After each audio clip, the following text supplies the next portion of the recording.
Pero mamaya hapon pa po yung tatapos guys. Yung bagyo ay no. Oh, nakikita nyo guys oh. Napakalakas oh. Mukhang aabot yung mga bangka guys. So, i-safety na nila yung ano, yung bangka guys. Ayun oh. Ayun oh. Yan. Nakagalit ng dagat guys.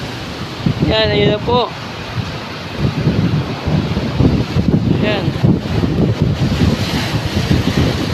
Napakalakas ng alon guys.